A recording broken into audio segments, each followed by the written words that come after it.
Content presented by Alan Gonsenhauser, CEO of demandrevenue.com. Why results aren't enough, and what the best CMOs do to stay relevant. You didn't get here by luck. You've earned the seat. You've delivered results. You've navigated downturns, transformations, mergers, and messes. But lately, even if you'd never admit it, something feels off. The boardroom is quieter when you speak. Sales leaders are moving around you, not through you. The CFO side-eyes your budget like it's discretionary fluff. Your calendar is full, but your influence is shrinking. Let me say something most people won't. CMOs don't get fired for incompetence. They get slowly sidelined by irrelevance. And no one tells you it's happening until it's already over. The hidden risk-facing, full-time CMOs, today's B2B CMO role is a paradox. You're expected to drive revenue, customer insight, brand equity, and digital transformation, but you're often measured mostly on this quarter's pipeline.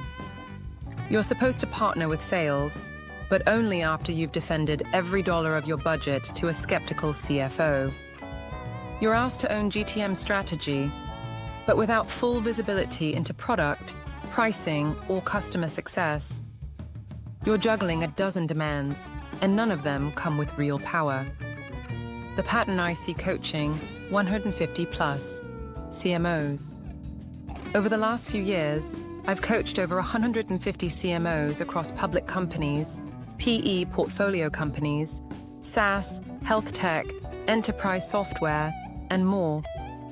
Here's what separates the ones who survive from the ones who thrive. The best CMOs don't wait until it's obvious. They move before the cracks turn into fractures. They seek coaching and advisory not because they're weak, but because they're smart enough to know that self-awareness is a strategic advantage. They use CMO coaching and advisory to speak boardroom, not marketing.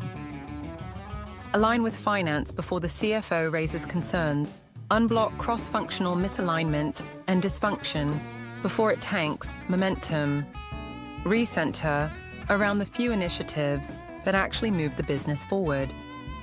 Allocate adequate strategy time, move from being reactive to proactive, balance investments in brand reputation, demand, customer-led growth, and sales productivity programs. What coaching really looks like. Let me be clear. This isn't therapy. This is performance engineering. I work with CMOs to map their blind spots against CEO and board expectations, and build influence without asking for it. Translate marketing into financial and strategic terms. Restructure how time, team, and trust are managed. Reclaim authority and strategic relevance, one step at a time in just 1 hour per week. How do you know if it's time? If you've felt any of these lately, you're not alone. I'm doing everything right, but it's not landing the same way. I'm stretched too thin to lead strategically.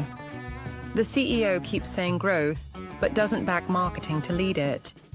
My team's working hard, but the perception of marketing is shrinking. Then here's the hard truth. You don't need more tactics. You need perspective. A mirror. A partner. A strategic reason.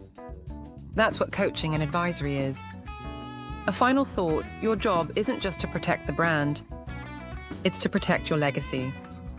Don't let reactive urgency kill your strategic value. If this resonated, let's talk. I offer a free, no-pressure, confidential 15-minute coaching consult. Not a sales pitch, just a conversation that might change how you lead from here. For more information about Alan, or to book a 15-minute strategy call, please go to demandrevenue.com.